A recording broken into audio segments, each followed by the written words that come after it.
Hey, what's up everyone? It's your man Charlie Anthony back with another FYI DIY video. In this video, I'm going to be swapping out this lens on this new headlight for my 2013 Durango.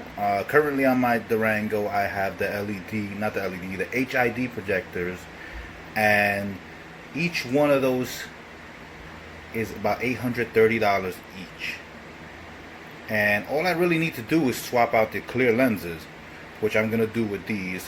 These are originals, and these go for about 150 bucks for the pair instead of $830 each for the ones with the projector lens, which I am not paying.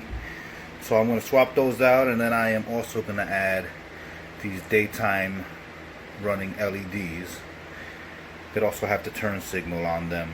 So there's plenty of videos out there that show you how to remove the headlamp with the heat gun, which is the process that I'm going to be using, so I'm not going to bore you with that. There's plenty of videos out there that show that, but I just want to show you pretty much what the project is that I'm doing, and that you don't have to spend pretty much $830 to fix your headlamps.